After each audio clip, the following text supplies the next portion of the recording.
আৰু এটা বহাগে তিতা মিঠা অভিজ্ঞতাৰে এটা বছৰৰ বাবে বিদায় মাগিবৰ হ'ল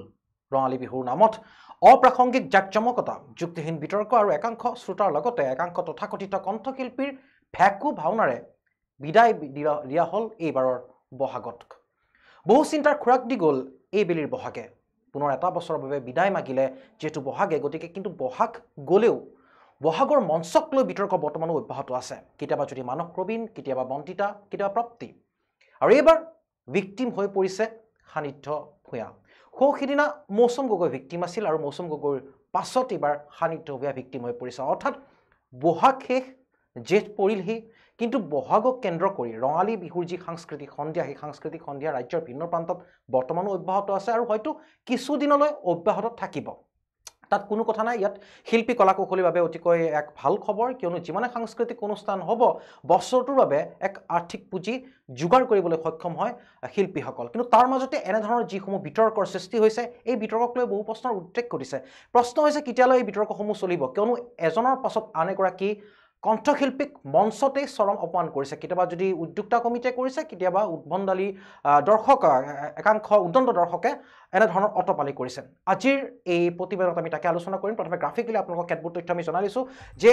কিয় বাৰম্বাৰ এনেধৰণৰ হৈ আহিছে বা কাৰণ বহাগৰ মঞ্চত কোন কোন ভিক্টিম হ'ব এই কথা এতিয়া বিভিন্ন মহলত জানিব পৰা গৈছে মৌচুম গগৈ বন্দিতা প্ৰাপ্তিৰ পিছত এইবাৰ ভিক্টিম হৈ পৰিছে সান্নিধ্য ভূঞা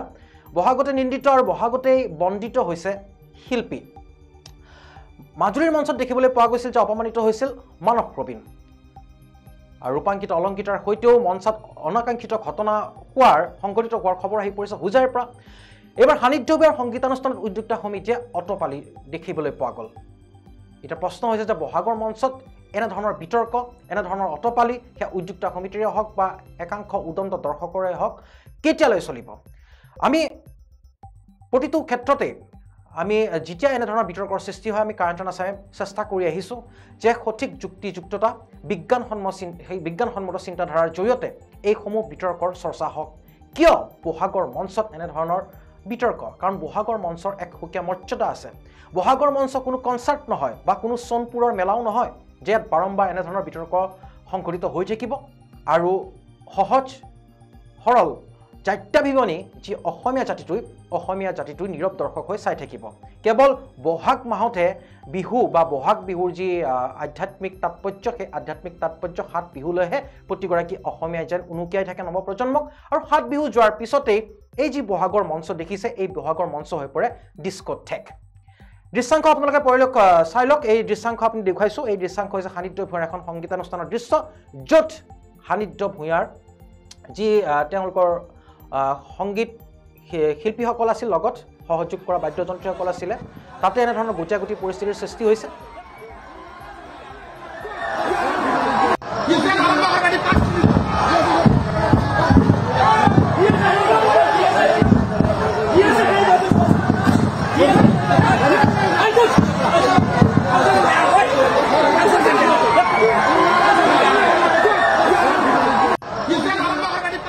যেন বিহু নহয় বৰবিহে হৈ পৰিছে ইজনৰ পিছত সিজনকৈ কণ্ঠশিল্পী বা সংগীত শিল্পী এইবাৰ ভিক্টিম হৈছে উদণ্ড দৰ্শকৰ আৰু কেতিয়াবা যদি উদ্যোক্তা সমিতিৰ আৰু কেতিয়াবা যি অটপালি সংঘটিত কৰা সেই দৰ্শকসকলৰ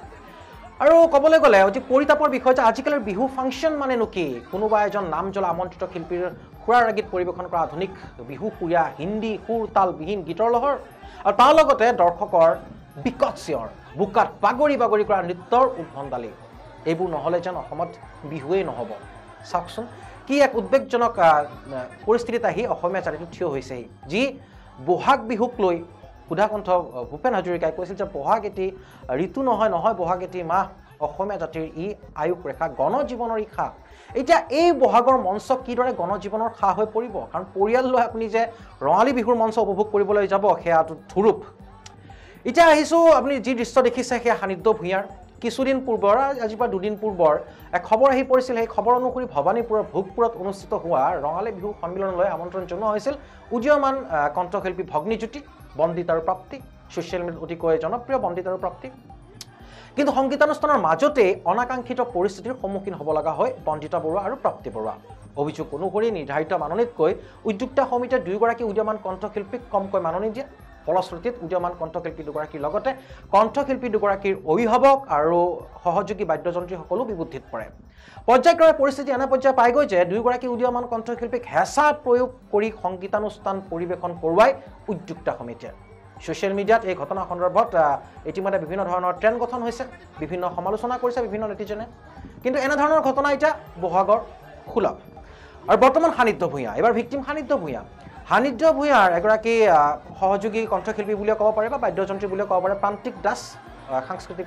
এগৰাকী যুৱক প্ৰান্তিক দাসে সান্নিধ্য ভূঞাৰ লগত সংঘটিত হোৱা যি ঘটনা এই ঘটনা সন্দৰ্ভত ছ'চিয়েল মিডিয়াত লিখিছে যে বিহুৰ অনুষ্ঠানবোৰ চলি থকাৰ মাজতে 12 মে 2024 তাৰিখে আমাৰ অনুষ্ঠান আছিল বৰপেটা ৰোড সাৰ্বজনীন ৰঙালী বিহু সন্মিলনত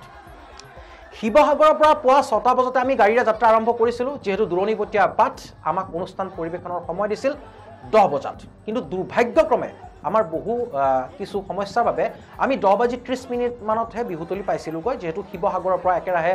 গাড়ী চলাই অহা হৈছে বাটত কাৰোবাৰ ভোক লগাত ভাত খাইছে লগতে আৰু গুৱাহাটীত ট্ৰেফিকৰ ভিৰৰ বাবে তেওঁলোকে দিয়া সময়তকৈ 30 মিনিট সময় এটা বেছিকৈ গ'ল যেতিয়া 10টা বাজি পাৰ হৈ গৈছে আমাক কমিটিৰে কোনোবা এজনে ফোন কৰি প্ৰথমে আমাৰ মেনেজাৰক অলপমান টান ভাষাৰে ক'লে যে আপোনালোকে ক'তো জিৰণি ল'ব নালাগে ডাইৰেক্ট মঞ্চলৈ আহি গীত পৰিৱেশন কৰিব লাগিব তেতিয়া আমি ক'লোঁ যে শিৱসাগৰৰ পৰা একেৰাহে সকলোৱে গাড়ীত যাত্ৰা কৰি আহিছোঁ আমাৰ সকলোৰে বহুত বেছি ভাগৰ লাগিছে আমাক বেছি সময় নালাগে কেৱল 30 মিনিট সময় এটা দিয়ক আমি তাৰ পিছতেই সকলোৱে ষ্টেজত উঠিম তেতিয়া তেওঁলোকে কৈছে যে ছিংগাৰ এতিয়া নাহিলেও মিউজিচিয়ানছখিনিকে ষ্টেজত উঠাই দিয়ক ছিংগাৰ মিউজিচিয়ানছ সকলোৱে একেলগে শিৱসাগৰৰ পৰা আহি আছোঁ সকলোৰে কষ্টৰ ভাগৰ লাগিছে তাৰ পিছতে আমি কাষতে থকা অতিথিশালালৈ গৈ মুখ হাত ধুই কাপোৰ পিন্ধি 20 মিনিটৰ ভিতৰত খৰধৰকৈ ওলাই গ'লোঁ লগে লগে আমাৰ মিউজিচিয়ানছসকলে মঞ্চত উঠি তেওঁলোকৰ যোগাৰ আৰম্ভ কৰিলে এতিয়া আহিছোঁ আচল কথালৈ এয়া প্ৰান্তিক দাসে লিখিছে মঞ্চৰ কাষত 10জনতকৈ অধিক বয়োজ্যেষ্ঠ আনুমানিক 40ৰ পৰা উৰ্ধৰ মানুহে আমাৰ মেনেজাৰজনক আগুৰি ধৰি বেয়া বেয়া কথা ক'বলৈ আৰম্ভ কৰিলে এজনে মাৰিবলৈকে খেদি আহি যায় গোটেইখিনিয়ে সুৰামত্ত হৈ আমাৰ মেনেজাৰজনক পৃথিৱীৰ গোটেই বেয়া কথাবোৰেৰে গালি পাৰি আক্ৰমণ কৰিবলৈ বাৰে বাৰে খেদি আহে তেনে অৱস্থাতে আমাৰ দলৰ মেনেজমেণ্টৰ আৰু এজন সদস্য গৈ পৰিস্থিতিটো নিয়ন্ত্ৰণ কৰিব বিচাৰিছিল যদিও তেওঁকো যথেষ্ট বেয়া মাতি আক্ৰমণ কৰিবলৈ আহে ষ্টেজত মিউজিচিয়ানছখিনি উঠি আছে সেয়েহে আমাৰ মেনেজমেণ্টৰ লগত বেলেগ আৰু কোনো মানুহ নোহোৱা হ'ল এনে পৰিস্থিতি হৈছে যেন এজাক জন্তুৱে বাৰে বাৰে আক্ৰমণ কৰিবলৈ খেদি ফুৰিছে এইখিনি সময়লৈকে সেই ঠাইৰ কোনো মানুহ ছিংগাৰজনৰ ওচৰলৈ যোৱা নাছিল কাৰণ ক'ত আছিল গম পোৱা নাছিল কিন্তু ছিংগাৰজন মঞ্চৰ কাষতে গাড়ীত বহি আছিল কোনোবা এজনে দেখি পোৱাত সকলোৱে ছিংগাৰৰ ওচৰলৈ আহিল তেওঁলোকে গাড়ী খুলি সেই ঠাইতে কণ্ঠশিল্পীগৰাকীক মানুহৰ মাজত বেয়া ব্যৱহাৰ কৰি ক'লে যে তুমি এতিয়া উঠিব লাগিব ষ্টেজত এটা দুটা কৰি তেওঁৰ ওচৰত বহু মানুহ ভিৰ হৈ গ'ল আৰু তেওঁলোকৰ মাতলামি আৰু বাঢ়ি গ'ল সান্নিধ্য ভূঞাই বাৰে বাৰে কৈছে যে মোৰ ভুল নাই সাউণ্ডটোৱে সমস্যা দিয়াৰ বাবে মঞ্চত মিউজিচিয়ানছৰ বাদ্যযন্ত্ৰবোৰ ফিটিং কৰিব পৰা নাই বাবেহে মই ৰৈ আছোঁ যেহেতু যান্ত্ৰিক বস্তু যান্ত্ৰিক সামগ্ৰী সেয়েহে সেইদিনা সাউণ্ডেও অলপ সমস্যা সৃষ্টি কৰাৰ বাবে আমাৰ বাদ্যযন্ত্ৰবোৰ মিলোৱাত অলপ পলম হৈছিল কিন্তু উগ্ৰ হৈ কমিটিৰ মানুহবোৰে আমাৰ সকলোকে এনেকুৱা ব্যৱহাৰ কৰিছে যেন সাউণ্ডটো নোহোৱাকৈ মিউজিচিয়ানছ নোহোৱাকৈয়ে ষ্টেজত উঠি গান গাব লাগে তেনেকৈ কৰি থাকোঁতেই ষ্টেজত একো ঠিক নোহোৱাকৈয়ে কমিটিৰ মানুহ কেইজনে সান্নিধ্য ভূঞাক ষ্টেজত উঠাই দিলে কমিটিৰ মানুহখিনিয়ে পলম হৈছে বুলি আমাক যিদৰে বেয়া ব্যৱহাৰ কৰি আছিল কিন্তু দৰ্শকৰ ফালৰ পৰা এটাও বেয়া শব্দ শুনিবলৈ পোৱা নাছিলোঁ ষ্টেজত উঠাৰ লগে লগে ষ্টেজৰ ওপৰতে কোনোবা দুজনমান মানুহে আহি আমাৰ কণ্ঠশিল্পী দুগৰাকীক নক'বলগীয়া বহু বেয়াকৈ কৈ ষ্টেজতে অপমান কৰিলে তেওঁকে দেখি আৰু দুজনমানে তেওঁক বেয়া বেয়া ভাষাৰে অশ্লীল শব্দৰে গালি গালাজ কৰি পৰিস্থিতিটো বেয়াৰ ফালে ঢাল খাব বিচাৰিছিল যেহেতু বাদ্যযন্ত্ৰৰ ছেটআপ কমপ্লিট হোৱা নাছিল সেইটো কথাতে আমাৰ বাদ্যযন্ত্ৰীসকলৰ ওচৰলৈ গৈও গালি গালাজ কৰে কোনোবা এজনে মাৰিবলৈ খেদি আহে ইমানখিনি হোৱাৰ পিছতেই ইমান অপমান সহ্য কৰিও গান গাবলৈ আৰম্ভ কৰিলে সান্নিধ্য ভূঞাই সেইদিনা ছাউণ্ডৰ দুখৰ বাবে তেওঁলোকে সান্নিধ্য ভূঞাৰ দলটোৰ ওপৰত যি ব্যৱহাৰ কৰিলে এগৰাকী আমন্ত্ৰিত কণ্ঠশিল্পী এগৰাকীক যি ভাষাৰে তাচ্ছিল্য কৰিলে মেনেজমেণ্টৰ সদস্যসকলৰ ওপৰত হাত উঠোৱালৈ পৰ্যন্ত বাকী থাকিল আৰু বাৰে বাৰে আক্ৰমণ কৰিবলৈ উদ্যত হোৱা ঘটনাই অসমত অসমীয়া কণ্ঠশিল্পী যে সুৰক্ষিত নহয় সেই কথা কিন্তু বুজিব পাৰিছে অৰ্থাৎ এক বুজাই দিছে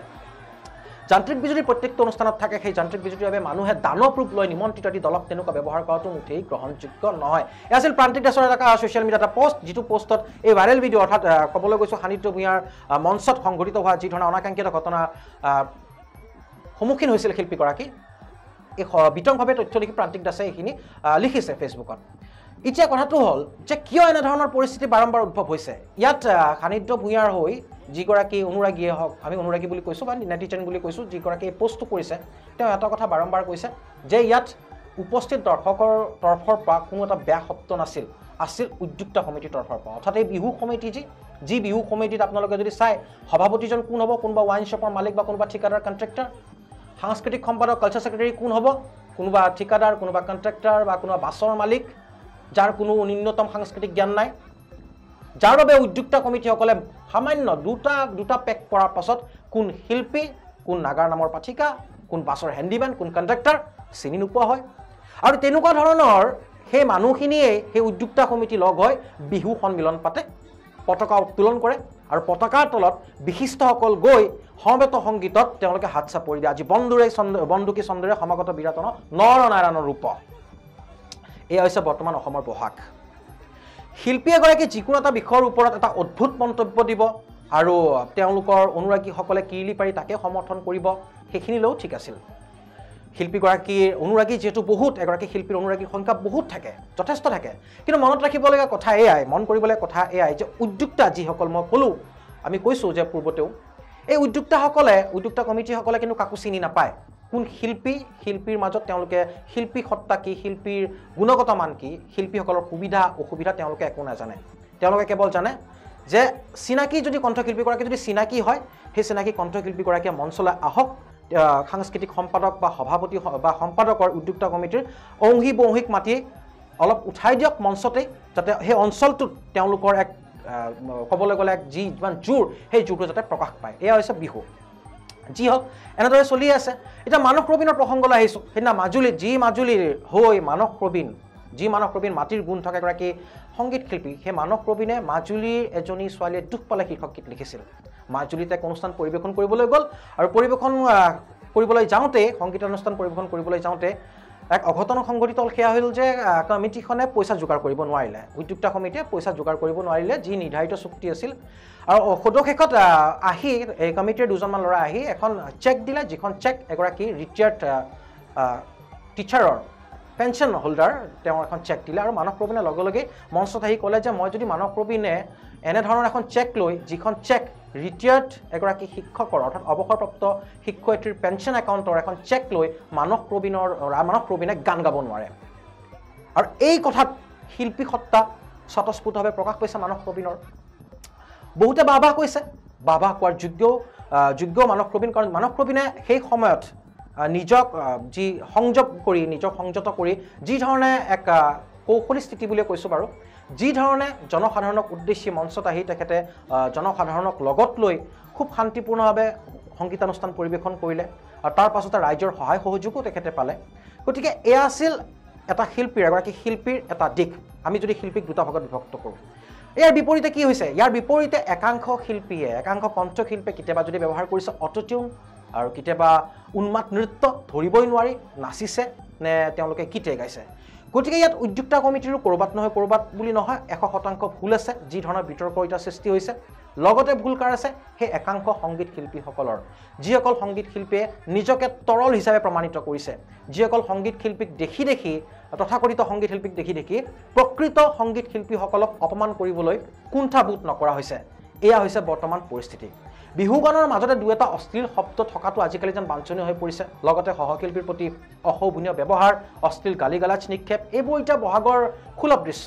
দুই এগৰাকী শিল্পী আকৌ দৰ্শকক উদ্দেশ্যি তহঁত সম্বোধন লাগিলে তাত দেউতা ককা শিক্ষাগুৰু বয়সৰ মানুহেই নাথাকক কিয় কেইজনমানে আকৌ নিজে গীত পৰিৱেশন নকৰে সাউণ্ড বক্সত গীত এটা বজাই মাথোক বৰ এক্টিং কৰে বাহ এয়া হৈছে বিহু আৰু এনেকৈনো বাৰু মানুহক কিমান আভুৱা ভাৰিব যাৰ এতিয়া ফল ভুগিব লগা হৈছে মানস প্ৰবীণৰ দৰে কণ্ঠশিল্পী যাৰ ফল ভুগিব লগা হৈছে এতিয়া সান্নিধ্য ভূঞাৰ গীতসমূহ এক অগতানুগতিক কিছু ব্যতিক্ৰম ইয়াত ধিনচাক ধৰণৰ এনেধৰণৰ কোনো বা হিন্দী গীতৰ যি তাল মান সেই তালমানৰ কোনো ধৰণৰ স্থান নাই সান্নিধ্য ভূঞাৰ গতিকে সান্নিধ্য ভূঞাৰ দৰে এগৰাকী ব্যতিক্ৰমী কণ্ঠশিল্পী বুলি কওঁ সংগীত শিল্পী বুলি কওঁ আৰু লগতে নৱপ্ৰজন্মই তেখেতক আদৰি লৈছে উদ্যোক্তা কমিটিয়ে কিন্তু তেখেতক পশুসুলভ ব্যৱহাৰ কৰিছে গতিকে দৰ্শকক চিন্তা কৰক এনেদৰে অসমৰ সাংস্কৃতিক জগত কিমান সুৰক্ষিত এনেদৰে বহাগ বিহুক মঞ্চত অনুষ্ঠিত কৰিব লাগেনে আপোনালোকে নিৰ্ধাৰণ কৰক আপোনালোকৰ যিসমূহ আপোনালোকৰ প্ৰতিক্ৰিয়া আছে আপোনালোকে ইচ্ছা কৰিলে কমেণ্ট যোগে জনাব পাৰে আমি আপোনালোকৰ কমেণ্টৰ ওপৰত প্ৰতিবেদন সাজু কৰিবলৈ বা প্ৰতিবেদন আপোনালোকৰ সমত উপস্থাপন কৰিবলৈ আমি প্ৰস্তুত আজিকালি বিহু ফাংচনত এইবোৰ থাকিবই এতিয়া এইবোৰ একেবাৰে সাধাৰণ কথা আমি ষ্টুডিঅ'ত থাকিয়ে হওক আমি প্ৰতিবেদনৰ ওপৰত প্ৰতিবেদন কৰিয়ে হ'লে হওক আমি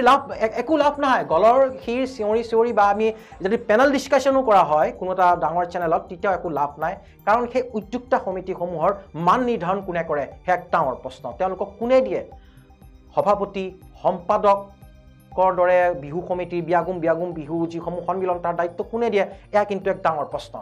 বিহুৰ এক অবিচ্ছেদ্য অংগ হৈ পৰিছে এতিয়া বিতৰ্ক উদণ্ড চেঙিলা যুৱকৰ দৰ্শকৰ মাজে মাজে বাইক স্থান খুৰাৰ ৰাগীত অলপ কথাতে মাৰপিট আৰক্ষীলৈ শিলগুটি মদৰ বটল নিক্ষেপ ইত্যাদি ইত্যাদি তাৰ লগতে উঠিয়া কোনোবা এজন ডেকাৰ মাৰপিটত হাত ভৰি ভঙা বাইকৰ পৰা পৰি মৃত্যু হোৱা দোষী নিদোষী কথা নাই পুলিচৰ পিটন খোৱা লগতে কোনোবা জীয়ৰী বোৱাৰীৰ অপমান এয়া হৈছে বৰ্তমান বিহু জীয়ৰী বোৱাৰীৰ অপমান হৈছিলে সেয়াও আমি সহ্য কৰি থাকিলোঁ মাৰপিট হৈছিলে বোকা নৃত্য সহ্য কৰি থাকিলোঁ কিন্তু পৰ্যায়ক্ৰমে আপুনি চাব বিগত বহাগৰ বিহুত যি বিতৰ্কৰ সৃষ্টি হৈছিল এইবাৰ তাতকৈ বেছি বিতৰ্ক হ'ল যোৱাবাৰ বহাগত আমি দেখিছিলোঁ হিয়া মেধি কণ্ঠশিল্পী হিয়া মেধি প্ৰিয়ংকা ভৰালীক বিভিন্ন অভব্য আচৰণ কৰা হৈছিলে এইবাৰ দেখিবলৈ পোৱা গৈছে সান্নিধ্য ভূঞা মানস প্ৰবীণ উদীয়মান বন্দিতা প্ৰাপ্তি এইবাৰ ৰূপাংকিতা অলংকিতা আৰু বিভিন্ন আৰু হয়তো সময় গৈ থাকিব এনেধৰণৰ উদ্ভণ্ডালি এনেধৰণৰ বিতৰ্কৰ সূচনা হৈ থাকিব এইবোৰ আচলতে কি আজিৰ মঞ্চ বিহুৱে